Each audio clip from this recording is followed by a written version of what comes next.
তো আজকের এই ভিডিওটাতে আমরা সাবজেক্ট থেকে অবজেক্ট রিমুভ করে দেখাবো। তো এক পাশে রয়েছে আমাদের অরিজিনাল ফটো আর এক পাশে রয়েছে আমাদের এডিটিং ফটো। আপনারা দেখতে পাচ্ছেন যে এক পাশে অবজেক্টগুলো নেই। তাহলে পুরো ভিডিওটা শুরু করা যাক।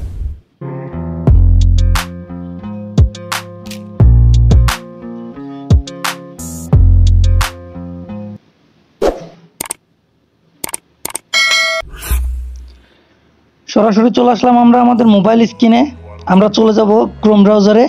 আপনারা যে কোনো ব্রাউজারে যেতে পারেন। সার্চ বারে সার্চ করব স্ন্যাপ এডিট অ্যাপ। তো প্রথম যে আমরা ওয়েবসাইটটি পেয়ে যাব, বরাবরের মতো প্রথম ওয়েবসাইটে প্রবেশ করব। প্রবেশ করা মাত্র এরকম একটা ফ্রন্ট পেজ আসবে, দেখতে পাবেন আপলোড ইমেজ। আপলোড ইমেজে ক্লিক করবেন এবং এখান থেকে আপনাদের নির্ধারিত যে ফটোটা ওইটা আপনারা সিলেক্ট করে নেবেন, আপনারা যেই ফটোটা থেকে অবজেক্ট রিমুভ করতে যাচ্ছেন।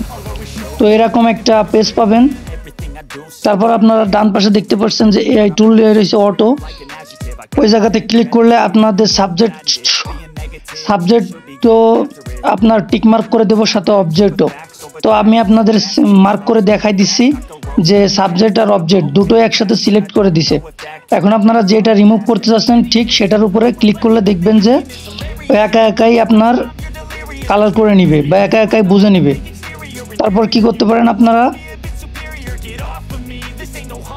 তারপর আপনারা ডিরেক্টলি রিমুভে ক্লিক করবেন। অবশ্যই আপনাদের নেট কানেকশনটা অন রাখবেন, না হলে কিন্তু হবে না। নেট কানেকশন বা ডাটা কানেকশন, আবার আপনি ওয়াইফাই ইউজ করতে পারেন। দেখবেন যে অটো রিমুভ হয়ে গেছে। তারপর দেখতে পাচ্ছেন যে আরেকটা জায়গা আমার সিলেকশন দেখাচ্ছে।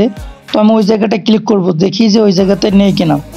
অবশ্যই সিলেকশন নিচে, তারপর আবার রিমুভে ক্লিক করব। একটু লোড নেবে, দেন রিমুভ হয়ে গেছে। এখন আমরা ফটোটা কিভাবে সেভ দিব, আমরা উপরের দিকে তাকালে দেখতে পাবো একটা সেভ আইকন রয়েছে, তীর আইকন। আমরা এই তীর আইকনে ক্লিক করব, দেন আপনারা রেজুলেশন সিলেক্ট করে নেবেন। যদি আপনারা যেই রেজুলেশনে ক্লিক করতে যাচ্ছেন, আর আপনারা যদি আল্ট্রা রেজুলেশনে সিলেক্ট করতে চান তাহলে একটা অ্যাড শো করবে, আপনারা সেই একটা দেখে নেবেন, তাইলে আপনার এইচডি কোয়ালিটিতে সেভ করতে পারবেন।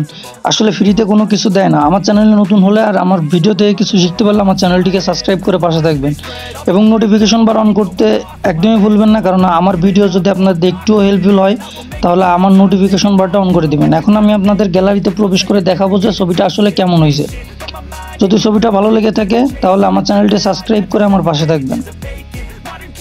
দেখেন আমার সাবজেক্ট থেকে অবজেক্টগুলো সব রিমুভ করে ফেলেছি। তো এত সহজে এডিট করা সম্ভব। আল্লাহ হাফেজ।